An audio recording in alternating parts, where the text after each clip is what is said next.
I mean, IHIF's always been, I suppose, like a microcosm of the industry. So it's always been a good opportunity to try and read what's changing, as you suggest. I think the adjacent spaces part of the festival was always a bit of a fringe event, really, but now it's become actually kind of the centre point for innovation. So trying to understand what new brands are doing, new concepts are developing, and I think what we've seen is more and more interest in the whole adjacent spaces area, which suggests that a lot of these concepts are gaining sort of ground, gaining acceptance, and whether it's hybrid platforms or whether it's co-working and co-living, or even down to concepts like the student hotel that was highlighted this week. There's a lot of discussion around the extent to which these new ideas actually start to drag the mainstream of hospitality in a new direction. So that's been really interesting to listen to that.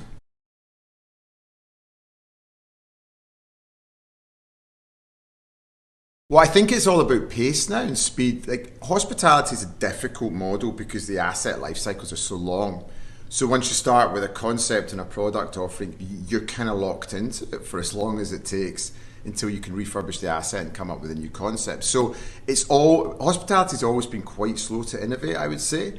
I think what you're seeing now is that the significant changes in behaviour from guests driven by societal changes and accelerated by COVID is now placing a kind of accelerated focus on the desire for alternative accommodation options rather than, for example, a traditional big box hotel.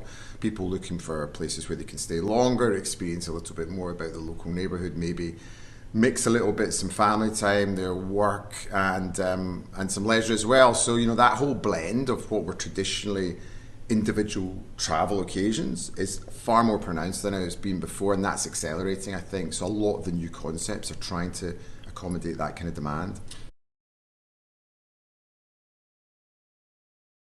So we've taken the model which was Seiko, which for a long time very successful B2B, almost predominantly B2B service apartment brand.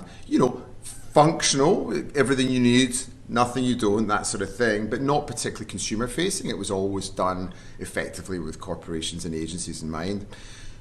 Cove is to take the service department model, but to make it much more appealing to consumers, so much more contemporary design, larger format units, and a much better digital journey with a much better interface online. So we've kind of taken Cove, we've fueled it with a bit of tech, we've added some of Edyn's design flair to it to make it more appealing. Now, it's still a big B2B brand, but it's also a bit more accessible to the consumer market now. And our three most recent Coves that we launched, so Liverpool, Pinnacle at Canary Wharf, and The Hague, are all performing way above our expectations already. So we're super excited about it.